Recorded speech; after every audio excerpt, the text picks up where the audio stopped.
Hello friends, आप सभी का मेरे यूट्यूब चैनल एजुकेशन टॉक में स्वागत है।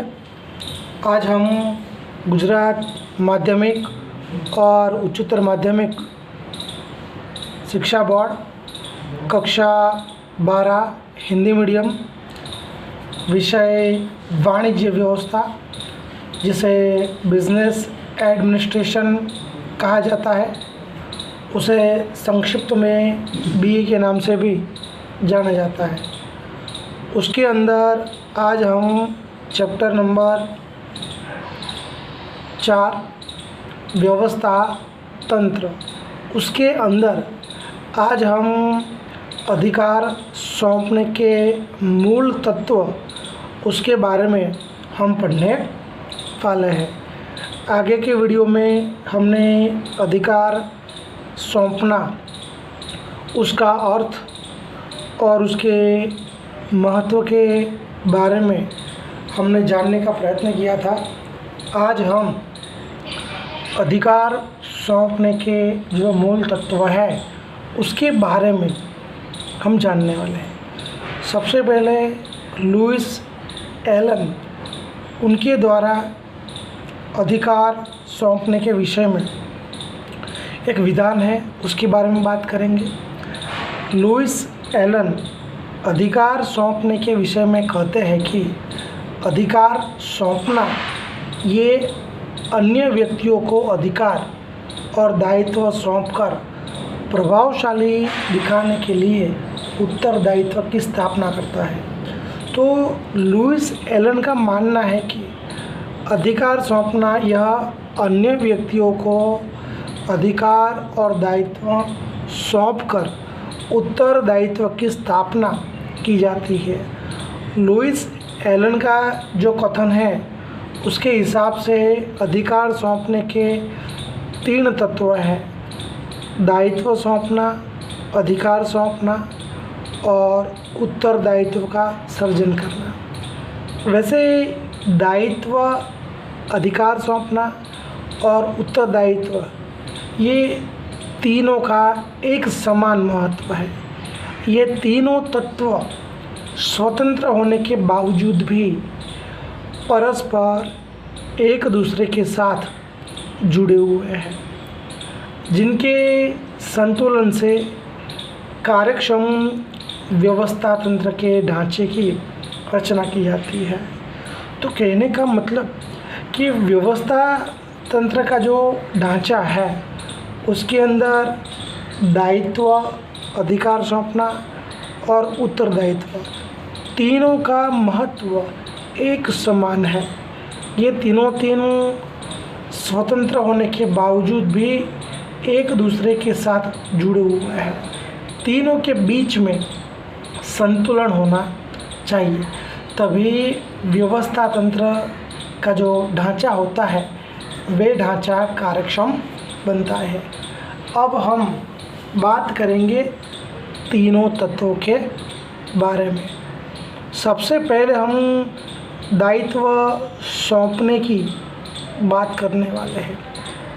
तो दायित्व उच्च अधिकारी के द्वारा किसी भी कार्य के लिए विभाजित किया गया कर्तव्य है, यह हमें याद रखना है।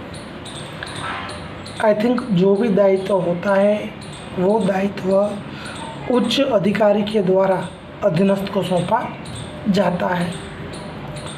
कोई निश्चित कार्य को पूर्ण करने के लिए अगर कार्य सौंपना आवश्यक है तो वह दायित्व माना जाता है। तो ये भी सही है कि उच्च अधिकारियों के द्वारा किसी भी निश्चित कार्य को पूर्ण करने के लिए जो कार्य सौंपा जाता है उसे हम दायित्व कहते हैं। जो दायित्व सौंपते हैं उस दायित्व की वजह से आदेश देने वाले और अधीनस्थ, हमारी भाषा में उच्च अधिकारी और अधीनस्थ, दायित्व प्रदान करने वाला और दायित्व का स्वीकार करने वाला, उन दोनों के बीच में संबंध स्थापित होते हैं।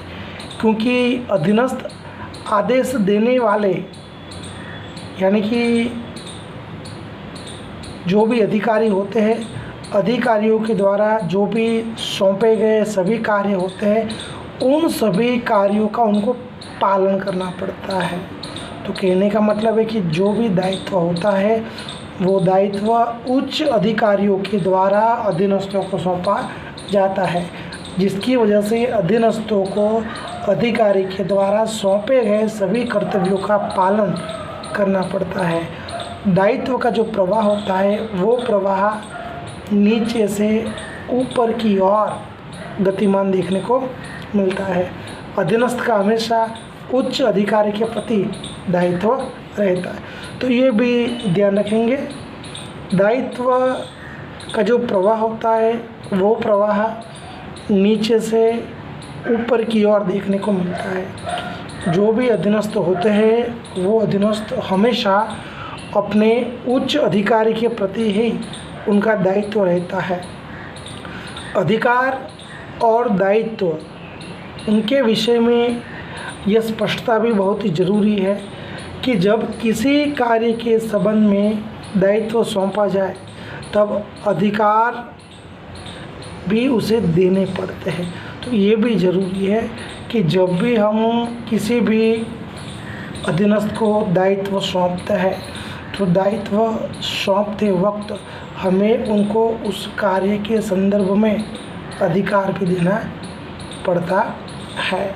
इसके लिए अधिकार के अनुसार दायित्व देने की बात कही गई है। यानी जो भी हम दायित्व सौंपेंगे वो दायित्व अधिकारों को ध्यान में रखकर ही उनको सौंपने का प्रयत्न करेंगे। मान लीजिए दायित्व के प्रमाण में अधिकार अगर ज़्यादा दिए जाते हैं तो अधिकारों का दुरुपयोग होने की संभावना बढ़ जाती है। बात तो सही है, आज हम किसी को जो भी दायित्व सौंपते हैं, दायित्व के मुकाबले अगर अधिकार ज़्यादा मात्रा में सौंपे जाए तो अधिकारों का मिसयूज़ होने के चांसेस बढ़ जाते हैं। उसी प्रकार से अगर मान लीजिए जो दायित्व सौंपा गया है उस दायित्व के प्रमाण में अगर अधिकार कम दिए जाए तो वो दायित्व प्रभावशाली रूप से पूर्ण हो सकता नहीं है। इसीलिए अधिकार और दायित्व दोनों के बीच में संतुलन होना चाहिए। अधिकार और दायित्व के संतुलन के द्वारा ही कार्यक्षम व्यवस्था तंत्र की रचना हो सकती है। अब हम आगे के तत्व के बारे में पढ़ेंगे जिसका नाम है अधिकार सौंपना। तो दोस्तों देखते हैं कि अधिकार एक ऐसा हक है, अधिकार एक ऐसा हक है जिसके द्वारा हम अन्य व्यक्ति से काम ले सकते हैं। तो ये भी याद रखना है, अधिकार अर्थात एक ऐसा हक जिसके द्वारा अन्य से काम लिया जा सकता है। संचालकों की ओर से सहायकों को जो कार्य सौंपे गए हैं उन्हें अच्छी तरह से पूर्ण करने के लिए उनको अधिकार दिए जाते हैं, जैसे अधिकार सौंपना कहते हैं। तो एकदम ये भी सही है कि संचालकों की ओर से जो भी सहायक होते हैं उन सहायक को जो कार्य सौंपे जाते हैं उन कार्यों को अच्छी तरह से पूर्ण करने के लिए उनको अधिकार प्रदान करना पड़ता है या तो अधिकार देने पड़ते हैं, जिसे अधिकार सौंपना कहा जाता है। अधिकार सौंपने की जो दिशा होती है या जो प्रवाह होता है वो प्रवाह उच्च स्तर से निम्न स्तर की ओर होता है।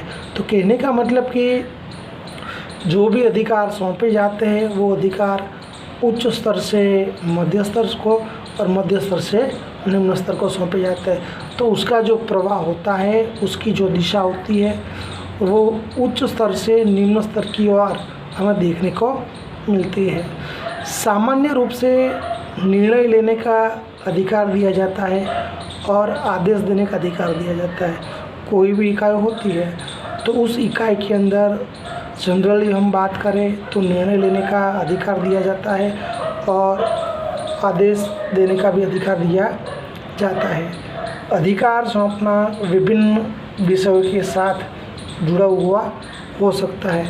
जैसे इस बात को हम एक एग्जाम्पल के द्वारा समझने का प्रयत्न करते हैं। जैसे कि मान लीजिए कि कोई एक इकाई है, उस इकाई के अंदर मार्केटिंग मैनेजर को उसके विभाग में आवश्यक खर्च करने का अधिकार दिया जा सकता है, कर्मचारी की नियुक्ति करने का अधिकार दिया जा सकता है और उसे दंडात्मक कदम उठाने का भी अधिकार दिया जा सकता है।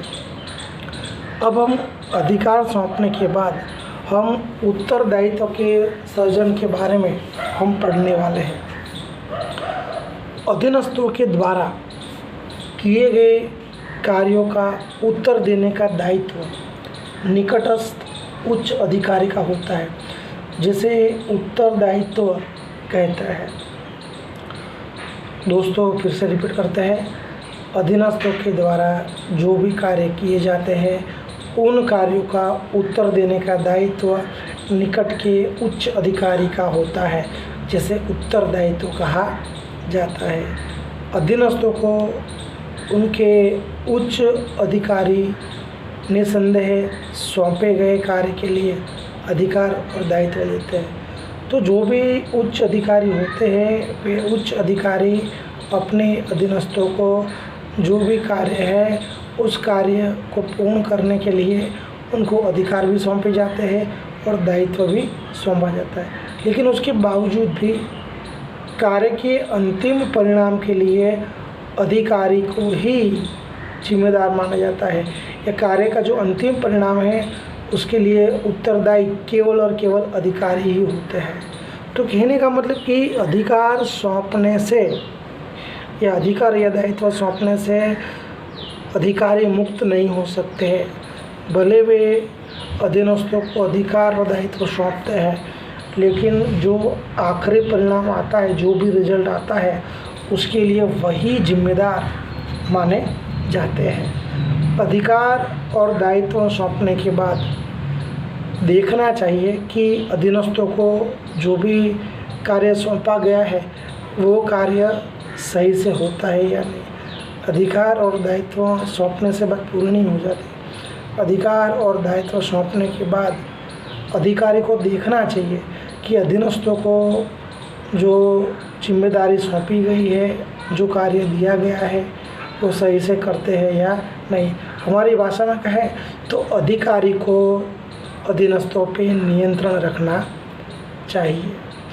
अधीनस्थों को सौंपे गए कार्य के परिणाम के बारे में उच्च अधिकारी कभी भी उत्तरदायित्व से मुक्त हो सकते नहीं है। तो अधिकारी के द्वारा अधीनस्थों को जो भी कार्य सौंपा जाता है, उस कार्य का जो भी परिणाम आता है, उसके लिए केवल और केवल अधिकारी ही जिम्मेदार होते हैं। अधिकारी कभी भी अपने उत्तरदायित्व से मुक्त हो सकते नहीं है। उत्तरदायित्व की जो दिशा होती है वे दिशा या प्रवाह निम्न स्तर से उच्च स्तर की ओर देखने को मिलता है। तो ये भी याद रखना है कि उत्तरदायित्व का जो प्रवाह होता है वो निम्न स्तर से उच्च स्तर की ओर हमें देखने को मिलता है। उत्तरदायित्व को कभी भी सौंपा जा सकता नहीं है। उत्तरदायित्व का जो एग्जाम्पल है वो हम समझने का प्रयत्न करते हैं। हिसाबी अधिकारी के द्वारा हिसाब लिखने का दायित्व अकाउंटेंट को सौंपा जाता है, परंतु हिसाब सही है या नहीं उसकी जांच करना, भूल या उसमें गड़बड़ी है, उसका उत्तरदायित्व केवल और केवल हिसाबी अधिकारी का ही रहता है, ना कि हिसाब लिखने वाले अकाउंटेंट का। तो कहने का मतलब कि मान लीजिए कि हिसाबी अधिकारी तो हिसाब लिखने का दायित्व अकाउंटेंट को सौंपते हैं। अगर मान लीजिए उस अकाउंटेंट को जो दायित्व सौंपा गया है उसमें कोई अगर भूल होती है, गड़बड़ी होती है, तो उसके लिए हम अकाउंटेंट को जिम्मेदार नहीं मानेंगे। उसके लिए केवल और केवल हिसाबी अधिकारी ही जिम्मेदार माना जाएगा। तो दोस्तों, हमने आज के वीडियो के अंदर अधिकार सौंपने के जो तत्व है, दायित्व सौंपना, अधिकार सौंपना और उत्तरदायित्व का सृजन, उनके बारे में पढ़ने का प्रयत्न किया, समझने का प्रयत्न किया। अगर आपको ये हमारा वीडियो पसंद आए तो ज़्यादा से ज़्यादा लाइक कीजिए, हमारा जो यूट्यूब चैनल है एजुकेशन टॉक, जिसका उद्देश्य बच्चों को शिक्षा देना है, आप इसे सफल बनाने का प्रयत्न कीजिए। ज़्यादा से ज़्यादा ग्रुप शेयरिंग कीजिए, ग्रुप डिस्कशन कीजिए, ज़्यादा से ज़्यादा आपके दोस्तों तक, फ्रेंड सर्कल तक इस चैनल को पहुंचाने का प्रयत्न कीजिए, ताकि वे लोग भी शिक्षा प्राप्त कर पाए, शिक्षा से वंचित न रह सके। आप हमारे इस YouTube चैनल को सब्सक्राइब करिए। जो भी आपके सलाह, सुझाव, ओपिनियन हो वो आप कमेंट बॉक्स में लिखकर हमें भेज सकते हैं। आगे के वीडियो में हम एक नए चैप्टर के साथ, एक नए टॉपिक के साथ आपके सामने फिर से दोबारा उपस्थित होंगे। तब तक हम आपसे इजाज़त चाहते हैं। जय हिंद, जय भारत, वंदे मातरम। भारत माता की जय। धन्यवाद। अस्तु।